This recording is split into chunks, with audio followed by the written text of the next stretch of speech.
It's so stupid, it's positively brilliant. The Brilliant Boys podcast.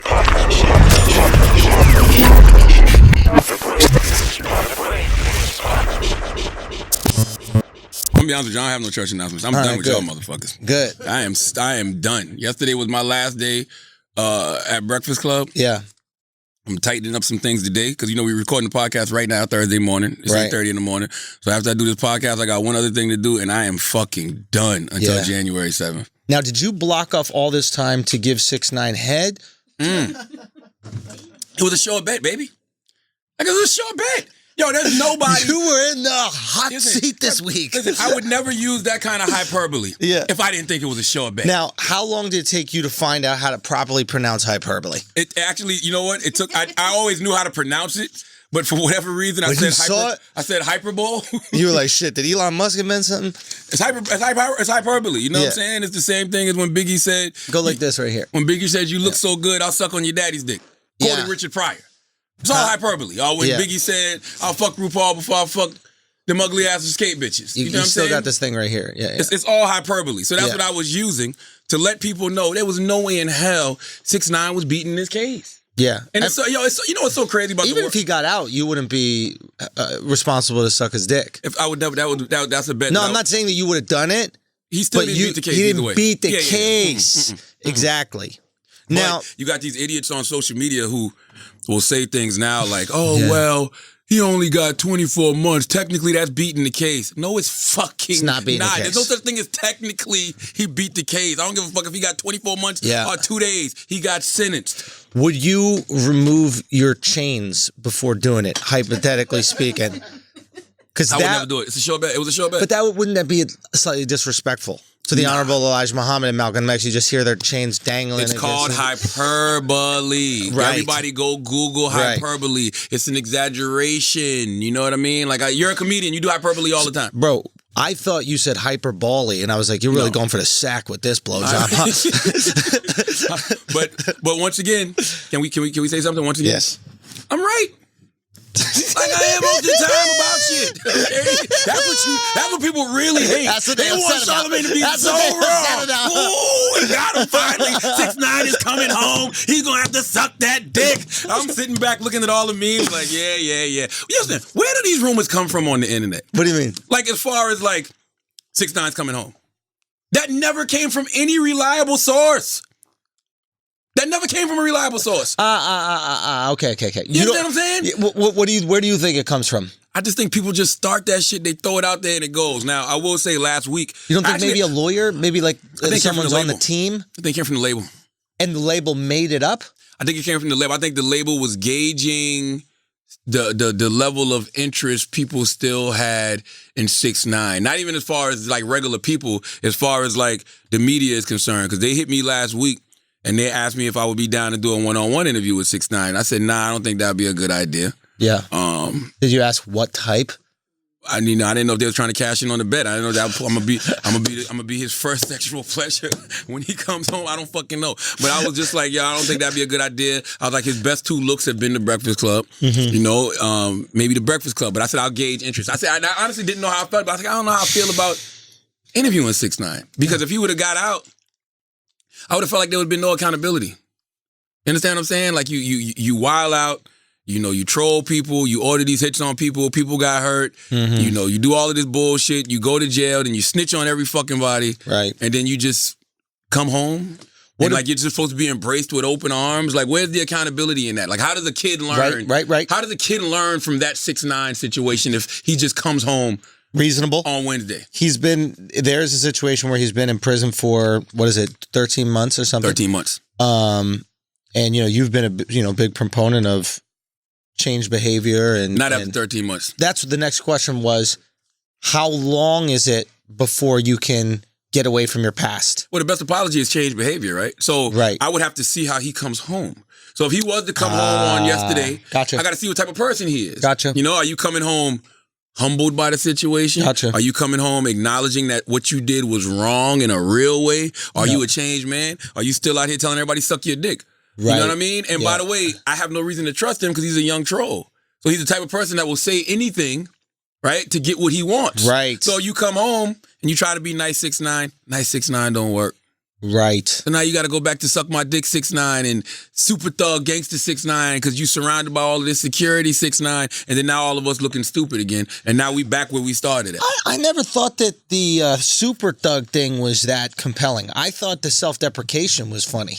Like when he would run in the hallways and talk about how he's the fastest guy when he's like super slow, obviously, and it was just hysterical. Like he'd just be in this hotel room all that shit is funny when he's playing soccer and like he's the best goalie. Like when he was kind of making fun of himself and poking fun of himself, I was really entertained. Him telling like thugged out people to suck his dick was funny because it kind of exposed their fake thuggery in a lot of ways. I don't think that it exposed their fake thuggery. They just never ran into each other. You understand what I'm saying? Like, I mean, like there's certain people you can't tell them to suck your dick. That's not true. Not on when I was the internet. You got guys telling the president to suck their dick every day. You could tell the president to suck his dick. Over the internet. To suck your dick. Do it in person. You can't.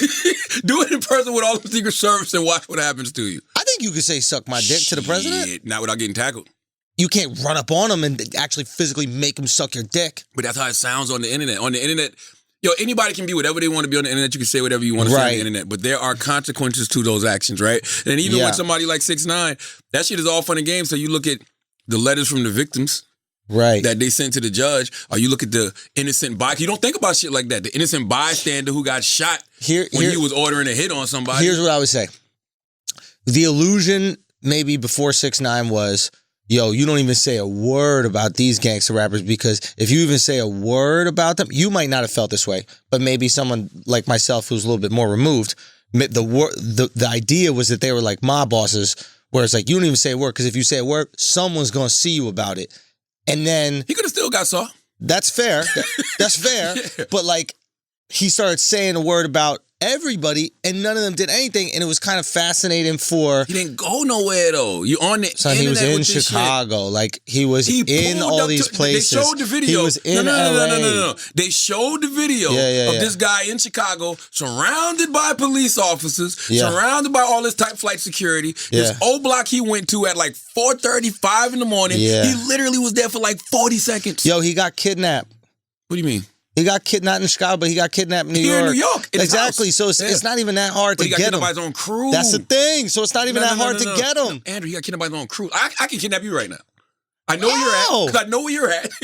I know who. You know what I'm saying? You gotta kidnap me. You want to hang out? We're a team. I hang out, bro. We go get some food or whatever. You ain't gotta kidnap me, dude. We're a team. It's easy to kidnap somebody in your team. Right. That's the easiest thing to do. I know a Taylor's that every day. So you would kidnap her? Depends the price. It's a hot commodity out here in these streets. How much you going for, Taylor? Yo, if they hit us and they were like 1 million, I'd be like, what's Sin doing? I wouldn't sell Taylor. Sin know how to do the board? I wouldn't sell Taylor for 1 million. You wouldn't sell her? I wouldn't sell her for nothing I have. What does that mean? I wouldn't sell her for nothing I have. Oh, I forgot you're selling. I was in a buyer's market. That's right. You kidnapped. Yeah. So here's the question. Mm-hmm. What would we pay for Taylor? Let's say she was kidnapped by someone else. And I know her? It's Taylor. Like I know her. You know her. It's Taylor. It's this Taylor. She's not your relative. Ransom? Yo, wait a minute. Is this a ransom? Like, are we trying to get her back to save her life, or this to have her? No. You don't own her now. Okay. Do you know how kidnapping works? So it is a ransom. Do we need to bring in a professional? Wax, get in here. No, it's a ransom. It is a ransom. Taylor is kidnapped. There is one way to get her back. It is $1 million to get her back. Prayer changes things, bro. You know what I'm saying? Everybody, let's hold hands and let's all say a prayer for young Taylor. You know what I mean? I love her. Okay? Please, bro, God, bring her back home safely. You know how quickly he would be in Anguilla forgetting about your ass? Please, God, bring her back home safely. Please.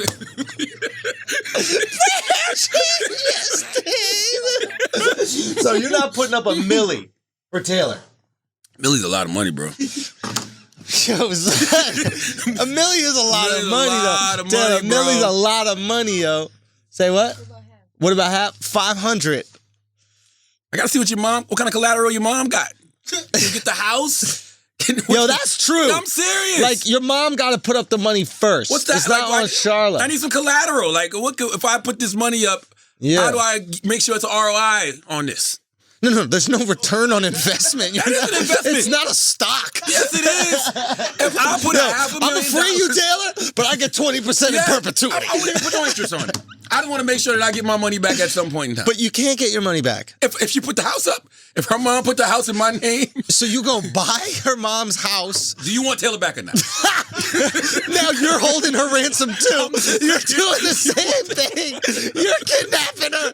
You basically transferred the kidnapping. Like, are you like a hooch with this? Is this a ring? Yo.